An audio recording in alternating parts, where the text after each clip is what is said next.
What's up, everyone? We've got listen to the new album, Deftones, and it's called Ohms, O-H-M-S.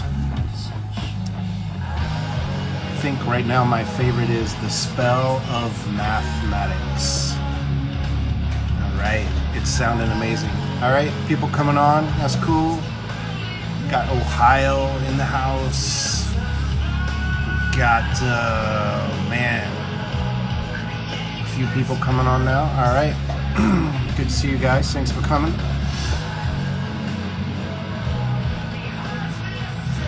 Yep, this is the shirt Mastodon tour we did with those guys. It's a pretty cool shirt, I gotta say.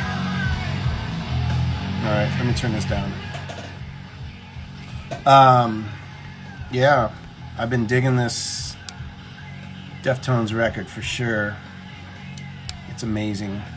I've got today I managed to get a buddy of mine's going to come and hang out with us.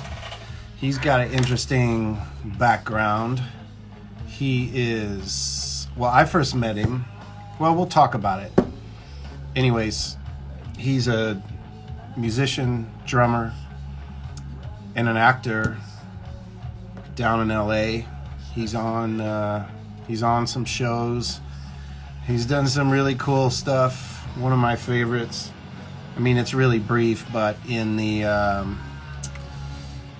what's the show, Arrested Development, he comes on. So I met him in Blueman Group. He's a great drummer and a great blue man for sure. But anyways, we'll talk about all that. Oh wait. All right, Jeffrey came on. Let me see if I can get him here. Otherwise, this is going to be a one boring hour if I don't have someone to talk to. Come on, dude. Where are you? Jeffrey, it says Jeffrey joined. All right, Jeffrey, send me an invite, please. There you are. Here. Go live. I'm getting you on right now, okay? Because I don't have anything worthwhile to say. Just kidding. It's happy hour today. Oh, here comes Jeffrey. Oh, there he is. Yo, is it better to man, thanks for coming on. Thanks, man. Is it better to be horizontal or whatever you're doing right now looks good. Fantastic. How are you, buddy? All right, dude. How are you? I'm good, man. I'm good. I'm sitting here chilling with some herb cider. Oh, you got some. Dude, it's so good. It's really good. Yeah, it is. I'm drinking one of my favorites. Can you see that? It's backwards, but it's called the 7-4. The 7-4. I don't think I got that. This is the double stroke. I love how you put the drumming references in there. Yeah, man, for sure. You know me. That's been my world, my life. So, but just, I wanted to, so just so everybody knows, this is Jeffery Brown. Your internet's kind of really slow. Is that an LA thing? No, I've got you coming through just fine. You look a little grainy and broken up. Really? Yeah. I got full bars here. Okay. Oh, you're going cell signal or Wi-Fi? Oh no, this is all Wi-Fi. This is totally Wi-Fi. Oh, you're looking a little better now, so maybe that's cool. All right. Yeah. All right. Yeah. So, anyways, everyone, this is my buddy Jeffery Brown. Hello, everybody. And you realize it's been 20 years since we first met. That's crazy. Isn't that wild? Yeah, because that was in the year 2000. Right? 2000 on the nose is when so let me tell everybody the story. So yes, I ended up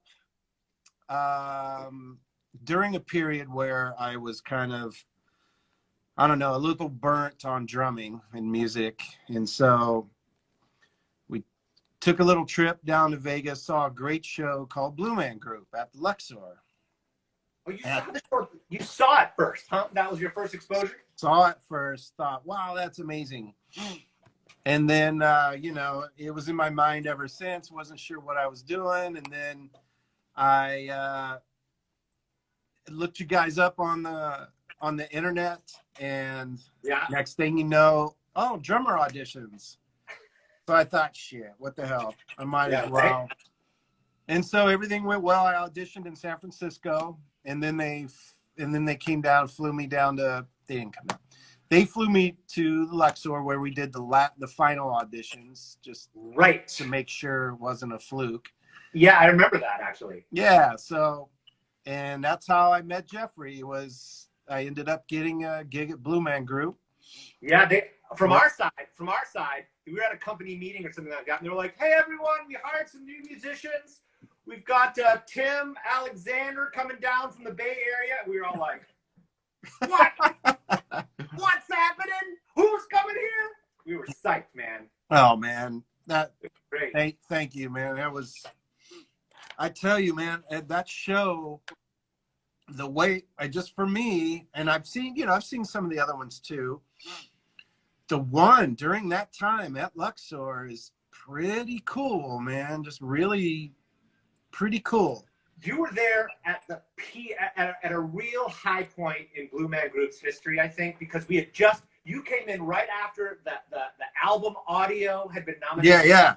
I mean, the Luxor had just opened, and it was a huge deal. Vegas. I mean, there weren't a lot of shows in Vegas then. There was Mystere, there was O, and there was Blueman Group. There were 3 shows. So we were like on top of the whole the whole city. You know what I mean?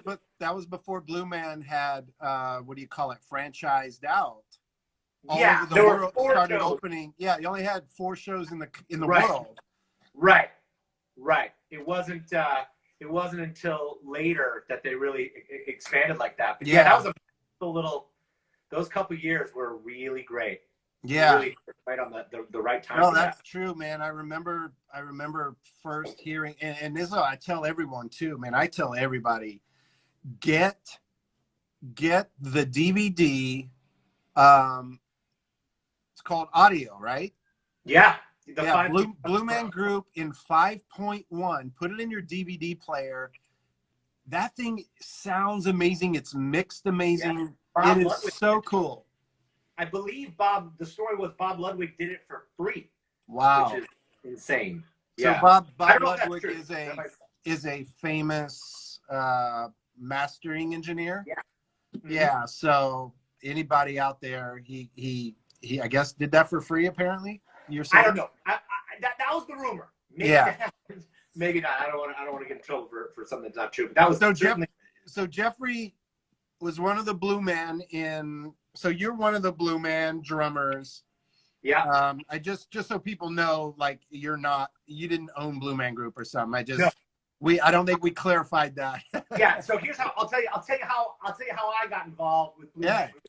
A very close friend of mine, Thessaly Lerner is her name, and she dreamt. This is in 1999. I was living in Oakland in the Bay Area, kind of around where you were. Oh, no shit, really? Yeah, dude. I lived on 32nd and Adeline, like in a warehouse with a band. Oh my God, you lived there when I lived there? I did not know that. What? Yes, I remember seeing. It was when you were playing Laundry, I think. Yeah. Bottom of the hill and up at Oh wherever. My gosh, I didn't even realize that. That's crazy. Yeah. I was living in Oakland on 32nd and Adeline, and a friend of mine, and I was acting and I was drumming. Right, I was doing both the things.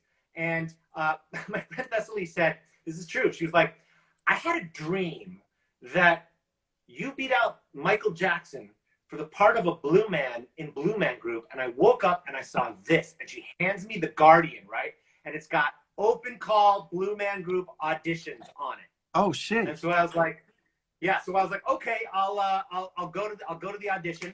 And I went, and it was just kind of simple drumming, and we had to do sort of a story where you look in with your eyes and you kind of tell the story like, "Oh, it's good. No, it's bad. Wait, I'm confused. Oh, it's good." Kind of something like that.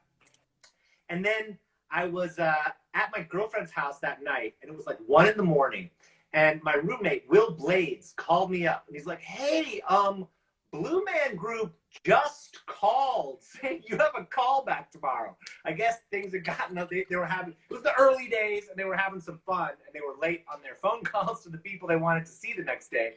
And so, so I went and auditioned again. And then they brought me to New York and it was like a 2-week, a 2-week camp where every day they're like, okay, you're going to stay. We're going to keep you here. Man, you got to tell people. You got to tell people about this. It sounded so. I wanted to do it so good. I just didn't have the acting chops to. Blueman, it's an acting job. The drumming is pretty simple, but it's much more of an acting gig than it is. Yeah, totally. Tell everyone what that was. What you guys did, man. So as far as what Blueman Group is, because some of you guys are probably, you can't go see the show right now, but. Right. If you ever get the chance, definitely go see it. It's fantastic. But the idea is there's 3 blue men on stage, and then there's a band on these 2 lofts on the side of the stage. And Tim played in the band, and I played one of the blue men. We all played multiple parts at the time. And so our whole deal is like, we're trying to find what the audience, we kind of come to the stage, and our story is this.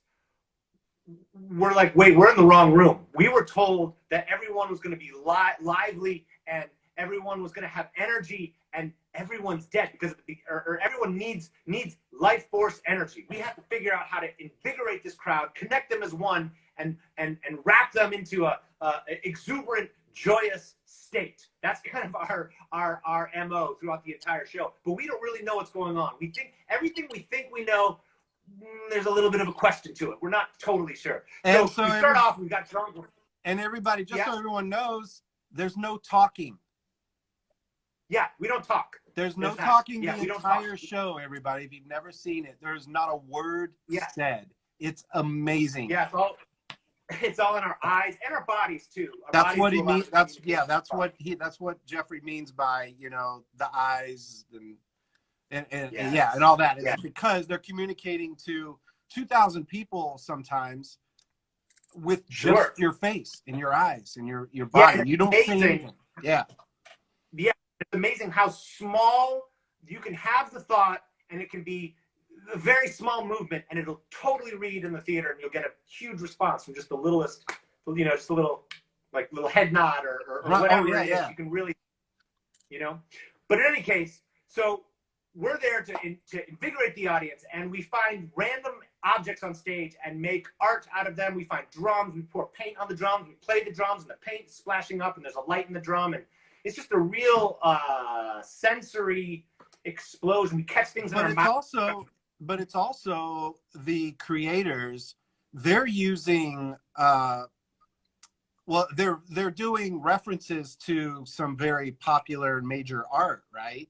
Absolutely. So the whole story behind Blue Man, also not only for your Blue Man, but the story of the show, isn't it like incorporating art, telling a story of I'm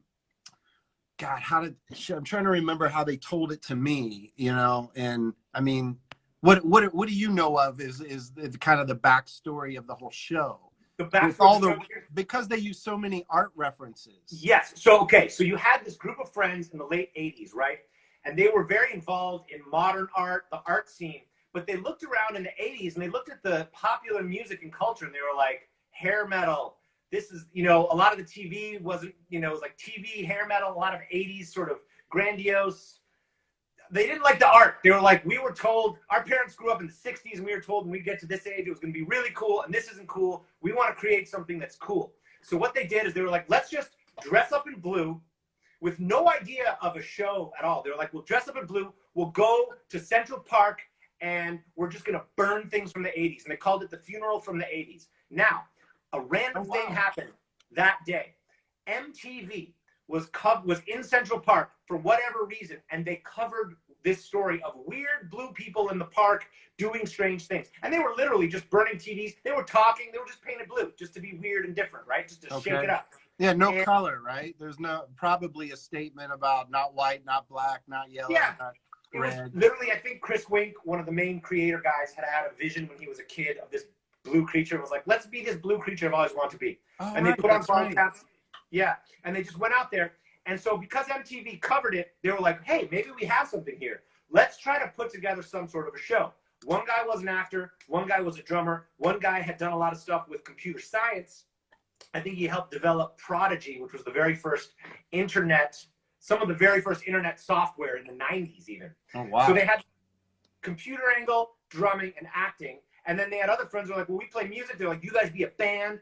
And they just really, they decided that if they were going to do something, they wanted to be the best at it right away. And the way to do that is to do something that no one else is doing. So they started making their own instruments. And they made these PVC pipe instruments that we still play to this day. Right, that's famous. I mean, that's famous in the Intel commercials, right? Didn't they do? Yeah. Didn't they do that? What is it called? Trombone. Trombone, right?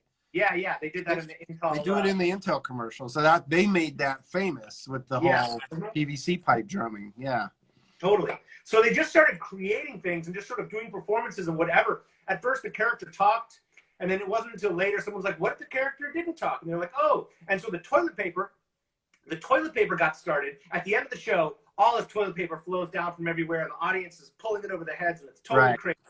I highly recommend going and seeing the show. There's strobe lights going off. Anyway, the toilet paper started because they were like, let's write poems on toilet paper and have people read the poem as it goes over their head. And then they realized that no one was reading the poem. No. They were just having fun. And they're like, oh, let's just do more of that and put some strobe lights on it. That's the end of our show. It's like, oh, perfect. Right. And so it was very organic and just kind of, let's just but really progressive art, basically. God, yeah. Yeah, and at the time, one of the big things that Blueman Group did that no one else did, that sort of thing that set it apart and made it performance art. Performance art. Yeah, sorry, that's the word I was looking for. Yeah. Yeah. We didn't have a fourth wall, right? Like, right. We would look at the audience. When we come out in the audience, we're like, yeah, they go right into your face. Yeah. They climb on your chair. You're standing there with your freaking crotch in front of their faces, standing on their chair. And it was that lack of separation between the audience and the actors that really made it performance art. And everyone's like, it's an experience. You have to go see this experience. Right. So yeah, that's cool. So tell everyone about, like, even me. I mean, I've heard a little bit of stories, but I want to hear maybe more a little bit. I just think it's so cool, man. They fly you to New York. They fly me to New York. So what happens now? Okay, so they fly me to New York. It's a 2-week-long audition, basically. There were 7 of us. We were learning actual pieces of the show, getting in the makeup, and then performing them for a group of maybe 20 directors, performers at the time. I mean, it was very early on in Blueman Group's history, so there was a lot of attention, as well as we were all hired to open up the Vegas show in 1 year. They wanted all right. Yeah, so this was like a year before Vegas even opened.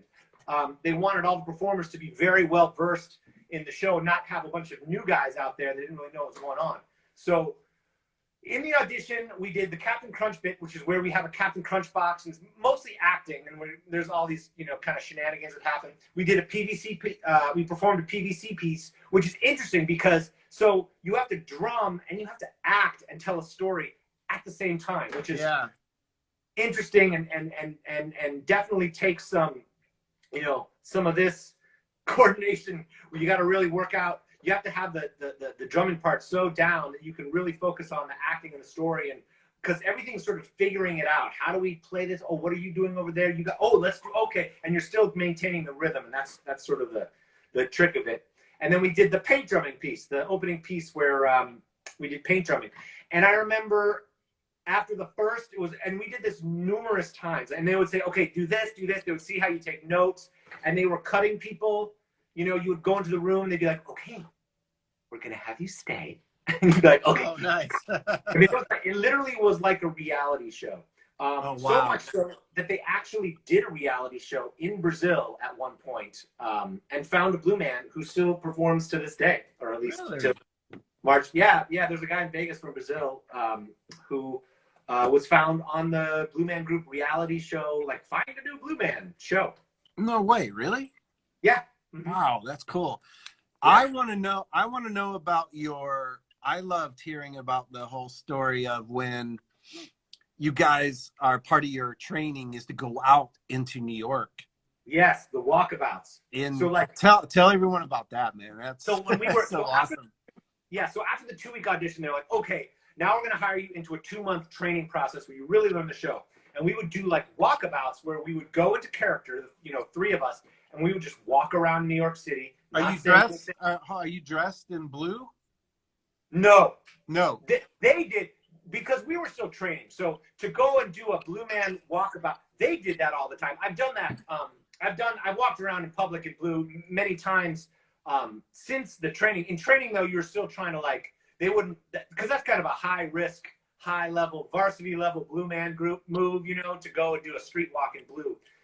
We would walk around just not in blue when we were learning. And the other thing we would do is we'd go to the dog park and we would watch dogs, because dogs have this energy. You ever take a piece of food and just hold it in front of a dog, and the dog's just like, oh yeah, totally.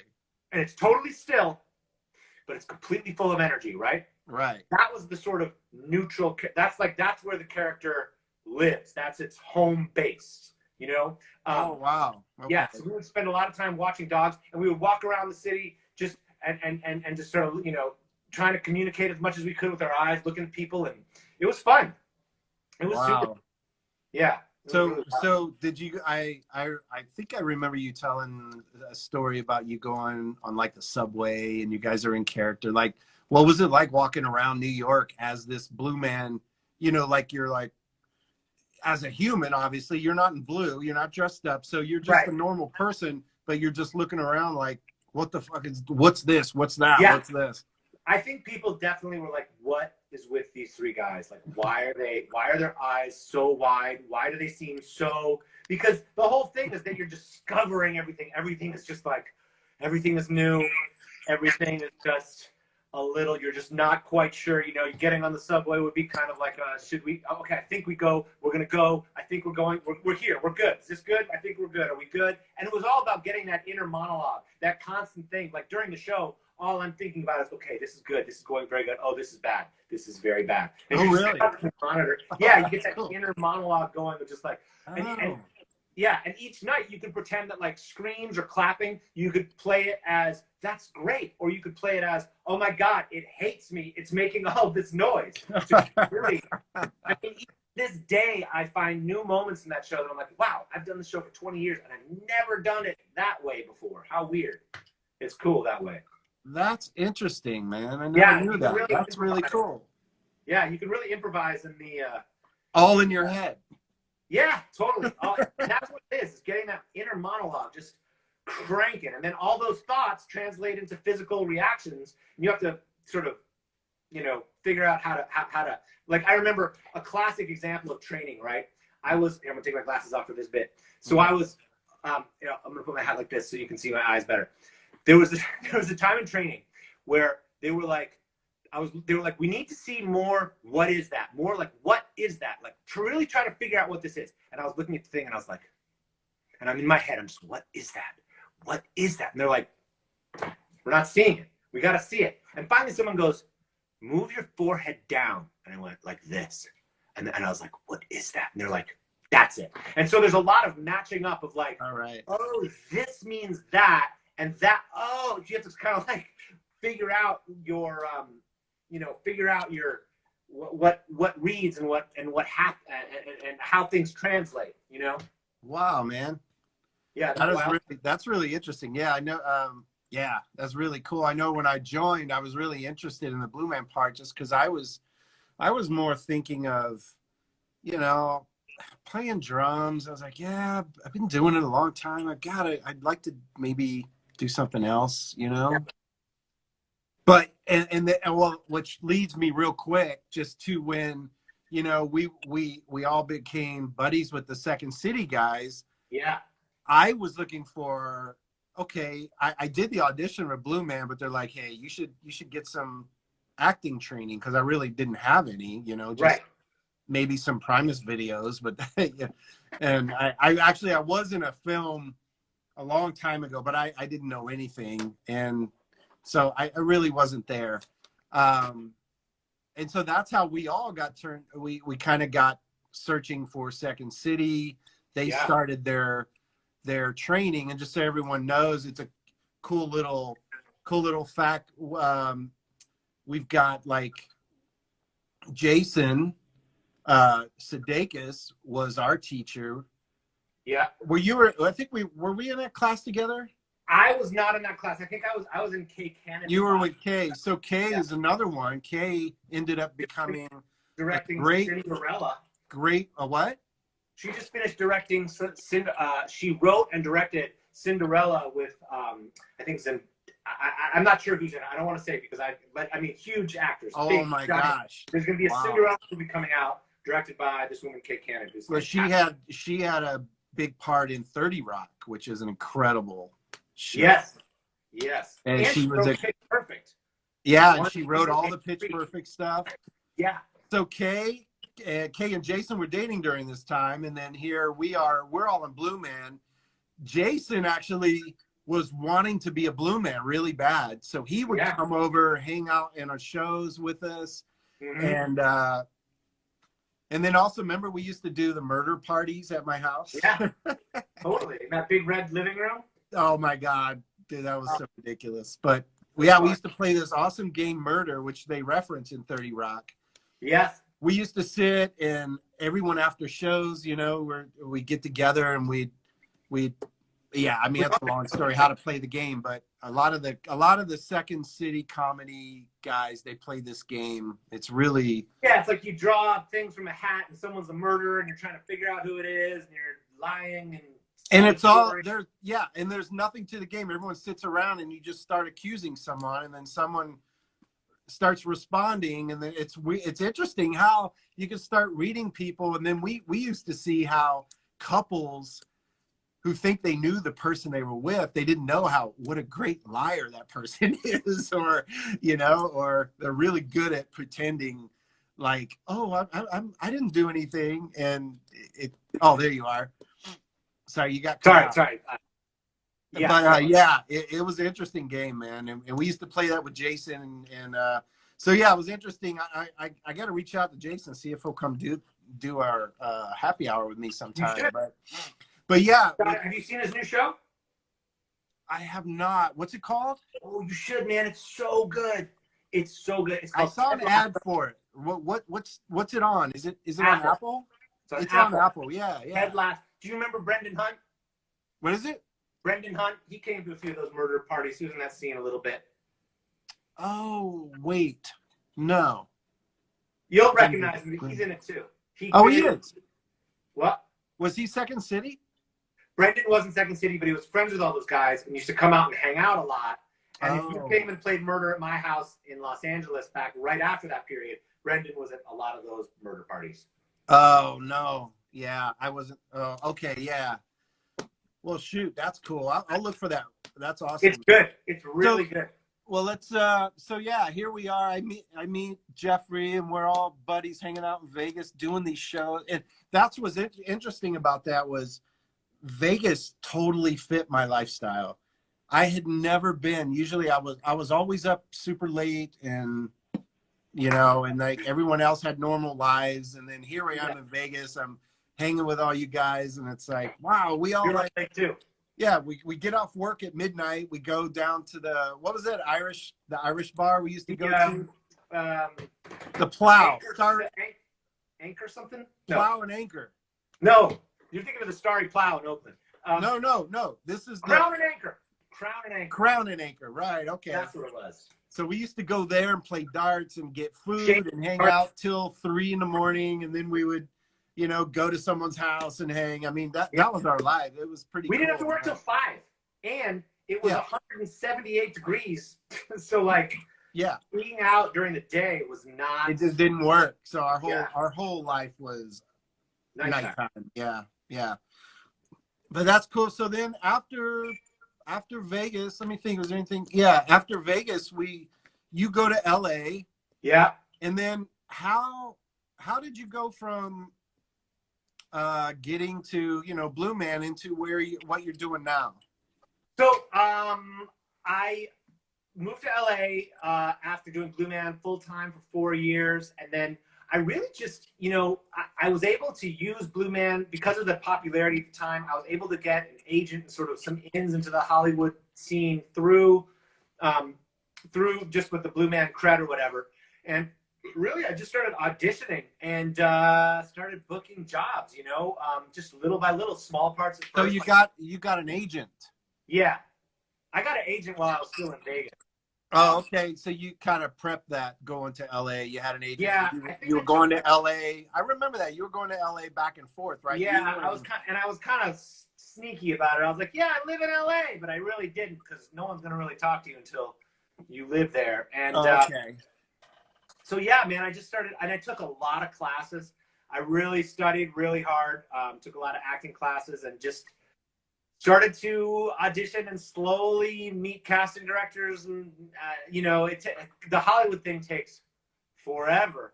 I was out here 10 years before I booked the Henry Danger gig, which was a Nickelodeon show that I did for 6 years. Yeah, and that's crazy, man.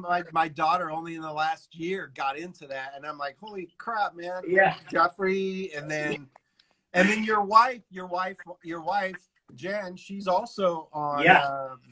Victorious. Victorious. Jen is the mom on Victorious, and I play the Right. dad on Henry Danger. And our son is going to start every therapy session of his life with, well, my mom was the mom on Victorious. Yes. Dad was the dad on Henry Danger. Because that was that's true, man. Therapy's on its way, huh? But we did an episode of Henry Danger where we were on our way to see the Blueman Group, where they were like, the whole episode was in the car, and everyone was going to see the Blueman Group, and it was sort of this inside joke, and they were all kind of making fun of me. It was really cute. It was a lot of fun. I thought that was that is good, man. And that was your thing for how long? 6 years, you say? 6 years, yeah. It just finished, right? Yeah, we finished it. We stopped shooting in November of last year. And it was ridiculous and fun, and I got to do the craziest. I was still doing Blueman at the time, so I'll still work for them on a part-time basis. And there were weeks where I was shooting an episode here and then flying to Vegas and performing, Friday, Saturday, Sunday, and I would take like the 6 a.m. flight back to be at the table read at 9 a.m. on Monday. It was, the way those two jobs paired with each other, I was really it was great, and it was a lot of ridiculous activity because in Blueman it's crazy and wild, and the Nickelodeon show was crazy and wild, and I was really like, wow, man, nuts. That's real. Well, that's really cool, man, that you landed that. It was because I know you guys. I mean, all of the Blueman guys, that are mostly acting skills is their prime thing, and so I know everybody was trying to get to New York or LA to get to that next level, right? Fred Armisen was in Blueman. You know that? Yeah, Fred. Yeah. Yeah, Fred was there right when he was in the Chicago show right when I left. And it was funny. I worked with him on Modern Family, and we were laughing about that because we knew so many people in common. And what were you doing there? What'd you do? I just did one episode. Fred and I were a gay couple in Vegas for our engagement. No way, really? Like that, yeah. Oh, nice. Yeah, it was super fun. And Eric Stonestreet, who plays Cam, who plays Cam on Modern Family.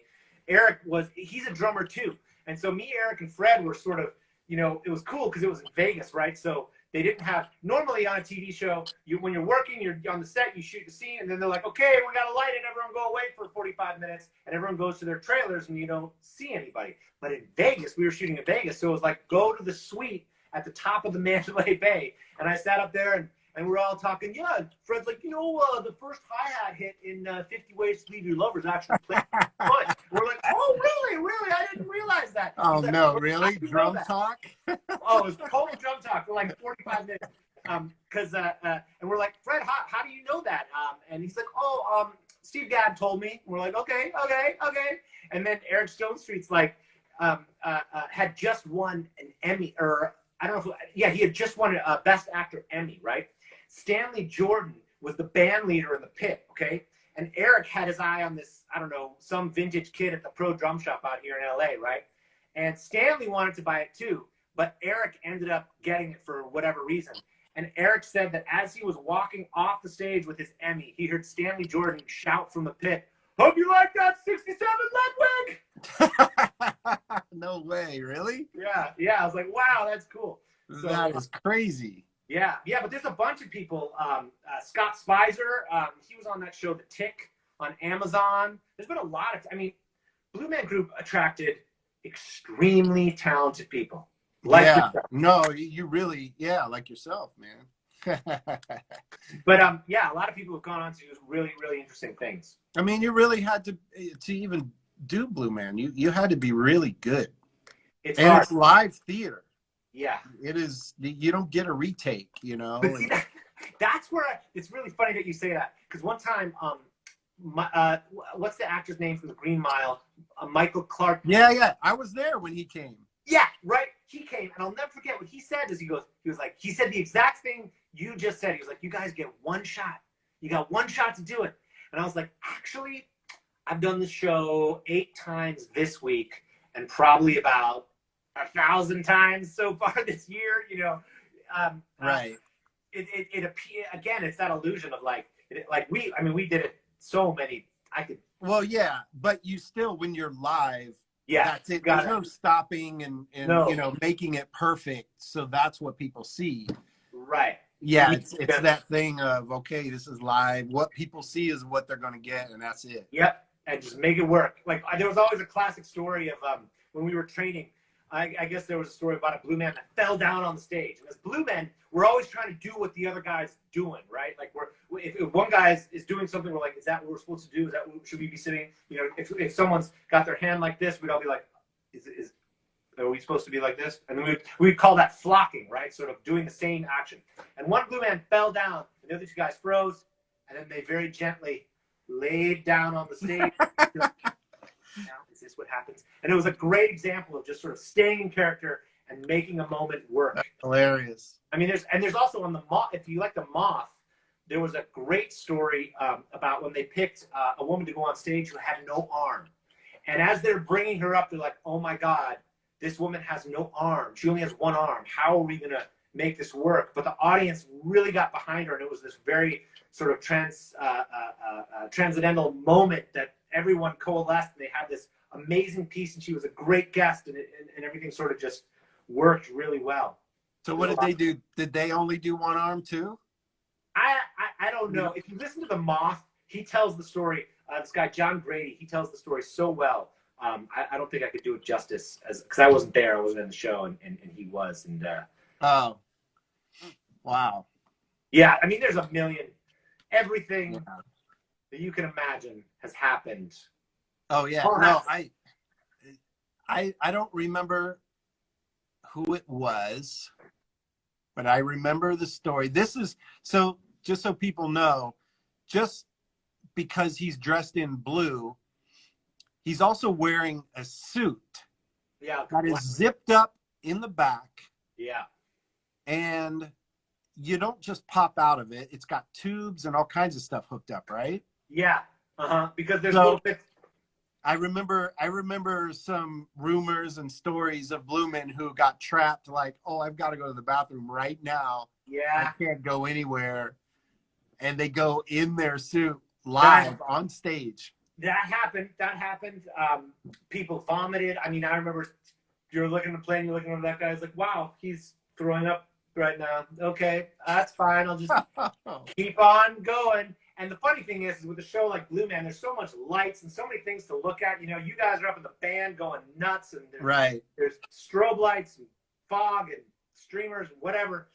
Half the time people don't even. One time during the paper, we were in-ear monitors, right, like under our ball cap, right, and the stage manager can talk to us in those in-ears, right, and all of a sudden we hear in our ears, Blue Man, do not stop the show. A man is having a heart attack in the audience. And this is right before paper, when all this paper is going to come down on the audience, right? And they're like, do not stop the show. Because I guess if we stop the show, all the 2,000 people, all their eyes are going to focus on the problem. The paramedics don't want that. That just creates more chaos. So Right. so they were like, we're gonna move the paper around that section, and they did. They had ushers like there to like just move the paper around that whole section, and we were just, and I'm pretty sure half the audience had no idea. And it came down with a stretcher. They put them on the stretcher and they carried them out. No one had any clue. One time we took Tom Petty's wife on stage. Oh, wow. Yeah. And is it just coincidence? It was totally, they told us Tom was in the audience. He came to see the show a few times, I think. And you know what? Funny thing, Tom Petty died 3 years ago today. Tom Petty. Oh, that was today? Today is his 3rd year. So I'll tell the Tom Petty story. I mean, really, basically. So there's one guy in the show who's supposed to find from the audience and pick them and bring them on stage.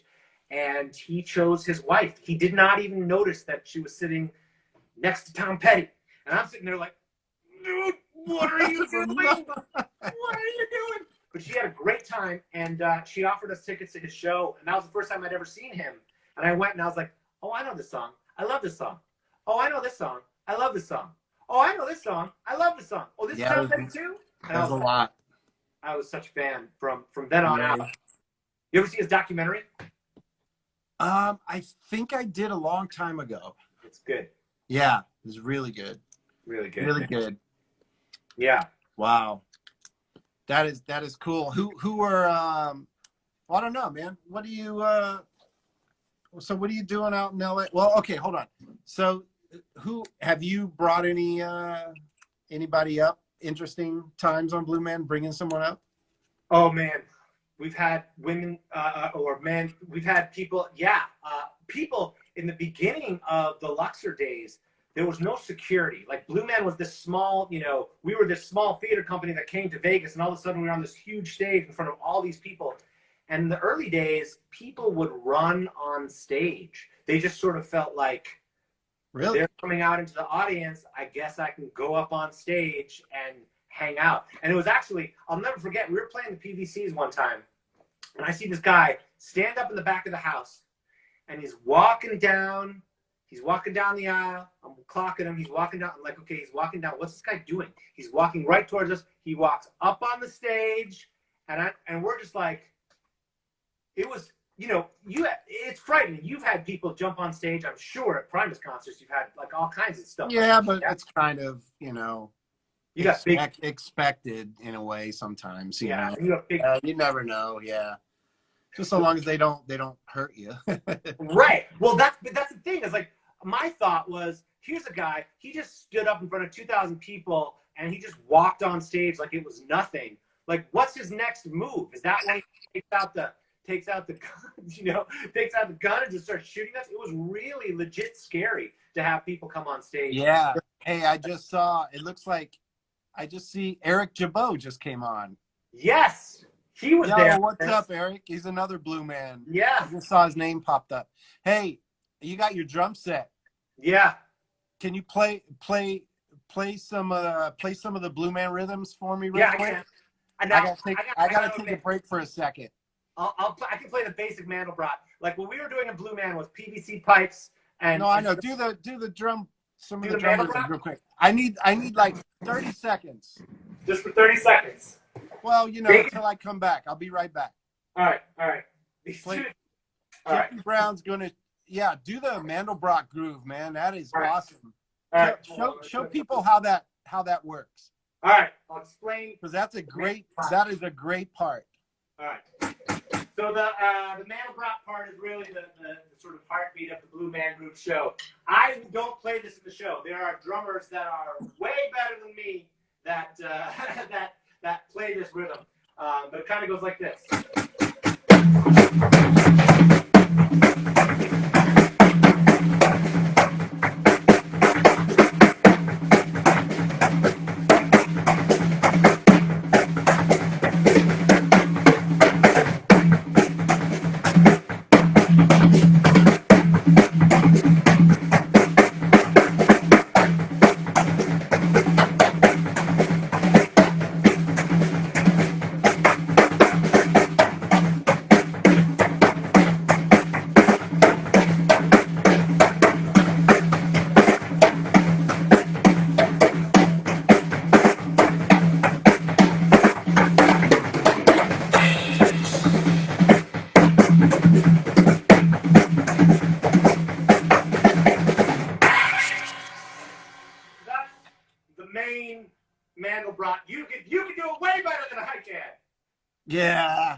out? Did that sound? I don't know. I had to go fix something real quick.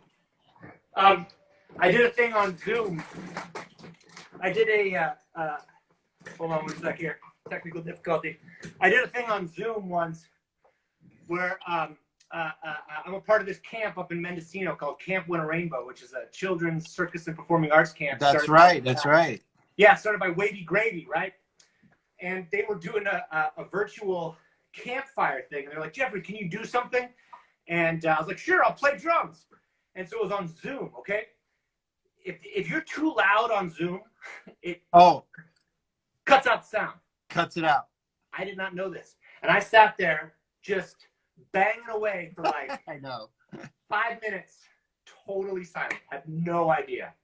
Yeah, there's some software you can get for your computer that it tells your computer to use that hardware, and then you don't have to worry about it. Yeah. There's some settings too, but it can be a real problem. Yeah. You played the Man Who Brought a bunch, right? Oh yeah, man. You know how many shows where I've ended up doing like a drum solo where I play like Blueman parts? Really? Now let me ask you. Because they're so amazing, man. They're both feet pounding at the same time. Yeah. And then do do do do bada boo boo boo bada boo boo boo bada boo do do do da. And I remember telling not telling. I was being told the why those parts are like that is because the way it looks. Yeah. It's not a sound thing so much as the way the hands look when they move this way. And that's kind of helping to create that pattern. Well, you guys are also, just so everyone knows, the band, what Tim was in full Dayglow, a whole Dayglow suit. The sticks are painted Dayglow, so every time he's flying around, it looks real, and it's all black light. And really cool. You don't see anything but whatever is painted on your face. Right. And the sticks glow under black light, and so I just think it's interesting from a musical standpoint that it turned out to be super musical, but it was also based on what it looks like when you're playing it. It's theatrical. And that part, how they not just during the show, but when they wrote that part, that's what they told me, was that part was kind of written like because it looks good that way. Yeah, I'm sure. I mean, Ian Pay, and it sounds amazing. I wrote most of those drum parts, and he was super. I mean, it's all, it's a theater show. Like how it looks in that aspect is as important as, do you ever take that into consideration? How this, when you're playing with Primus, you're like, how does this look? I used to. Yeah. I used to worry about it, and then that made me play harder and louder. Right. And then it just higher. Yeah, and then it just became it became silly, because then you're like, I'm not playing the instrument. So now I feel like I look ridiculously bored and terrible, because I'm just focusing on what I'm doing. I'm trying to be kind of lighter on the drums, not pound through it.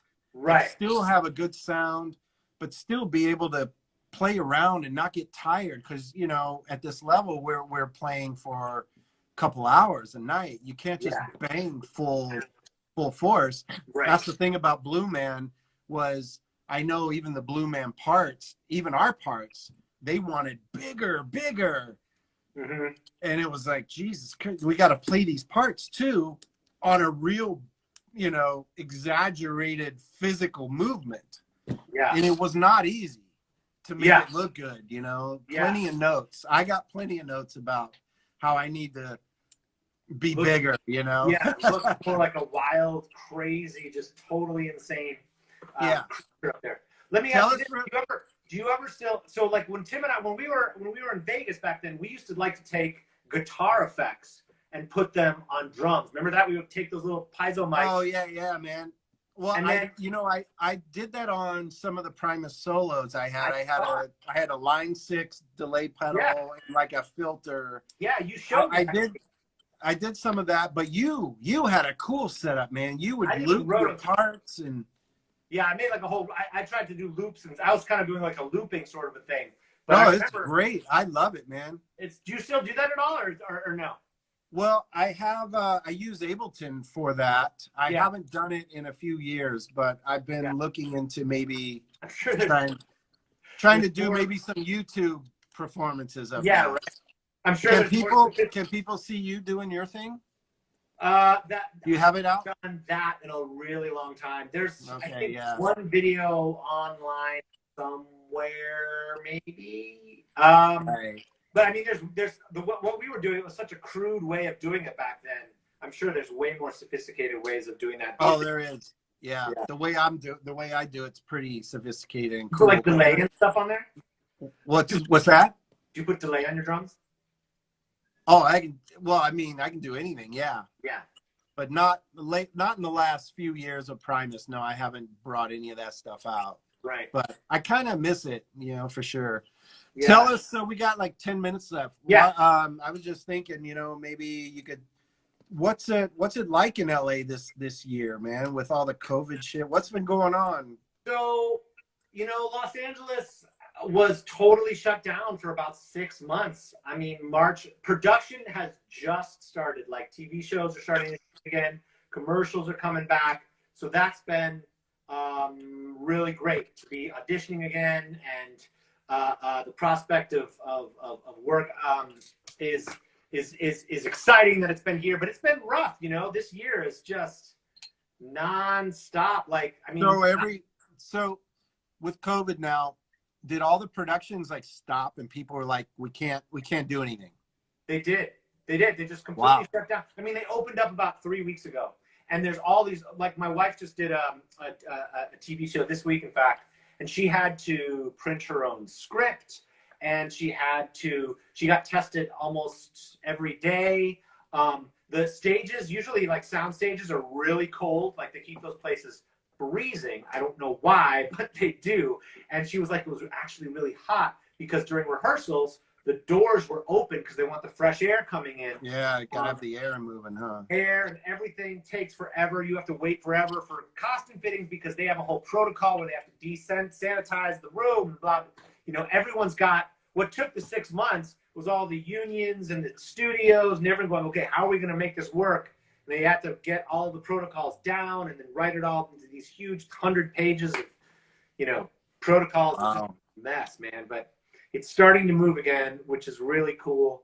And so what's going to happen with you then? What are you going to do? What am I going to do? Right now, I'm auditioning. Writing a bunch. What? You're back to auditioning? Yeah, auditioning. I've been doing some voiceover work. Auditioning. There's a Henry Danger spinoff that the possibility exists that I could be on that for an episode or two. But That's yeah, cool. I'm kind of back to that creation mode. I've been writing a lot. I've been teaching. I teach. Oh yeah, tell everybody real quick. So Jeffrey has this really cool acting class, right? You're going to do on Zoom.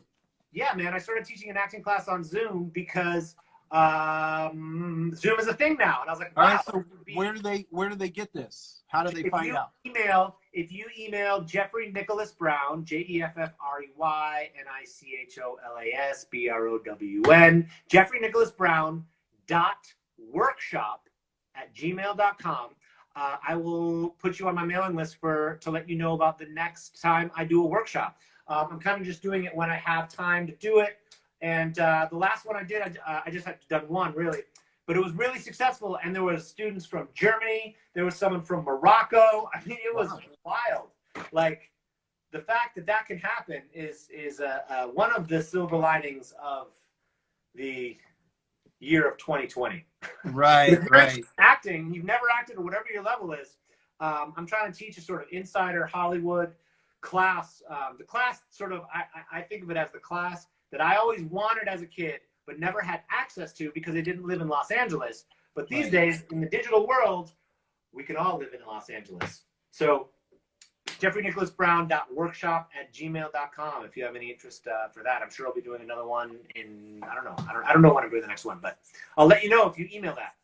So yeah. Yeah, that's cool, everyone. Yeah, be sure and check it out, man. It could be good. And it's not only for acting, it's just good if you want to, Yeah. if you're, I know now after people being kind of locked down, man, I feel it. Like, I don't really like connect even with some of my buddies that I see here and where I live. You know, I go out and it feels weird because we only, you know, you only get to hang out for a minute and it's just kind of uncomfortable. And so maybe the acting class like that could be cool for people who are really kind of shy, totally, or maybe a little, sure, you know, just don't really let themselves out a little bit. Yeah. You know, like, it's weird. Like, I miss all the, you know, I see some very close friends I'll see, but like there's all these people that are sort of out there that I used to see just around, and you know, that's what I miss, all those people in the sort of second and third ring of friendship. You know what I mean? Like, Oh yeah. People you don't see at all anymore. Everyone just exists in this weird COVID bubble. I know, man. It's so weird. Yeah, it's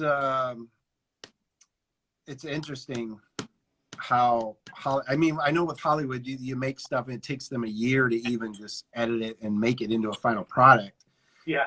So, yeah. But this year, so it'd probably be next year, we'll be looking at maybe some not as many options of stuff coming out because there hasn't been too much production going on, right? I think they're getting to that glut right now. I think they're running into that problem right now of like, we need content to, I know shows that I've been getting, you know, they've been playing shows that like old shows more. I know that, but I think we're getting into that content gap already. We're already kind of there, I think.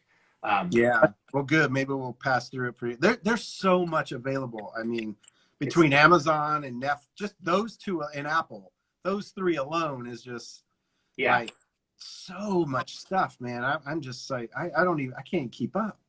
Yeah, it is a lot. It is certainly a lot of stuff. Have you guys been doing, has Primus done anything, like any sort of streams or any sort of like? Well, we're trying to put something together and this location's not available yet. And so that's all I know right now. Right.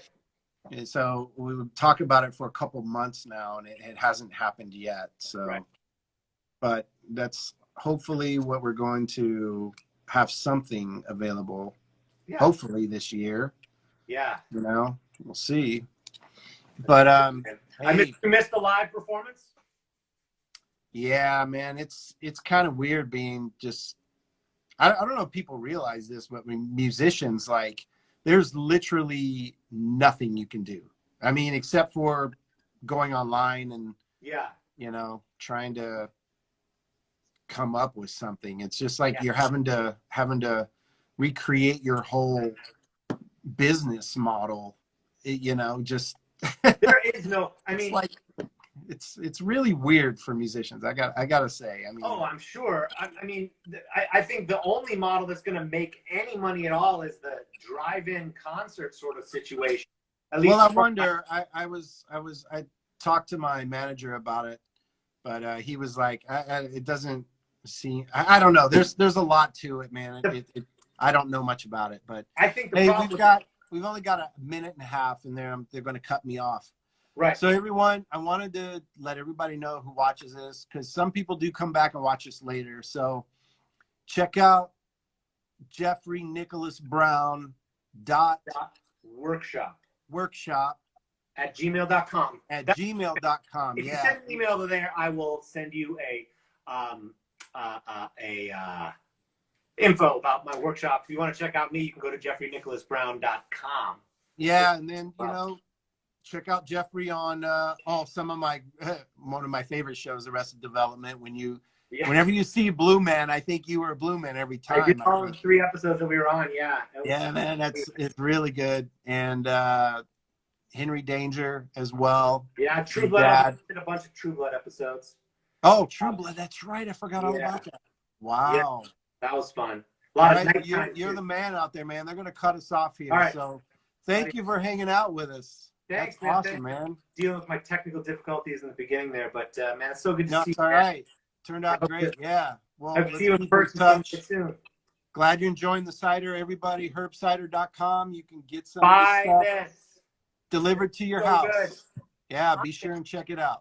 I didn't know cider was as good as it was, and so different. Right. The haze and all that, so good, man. Yeah. Thanks, man.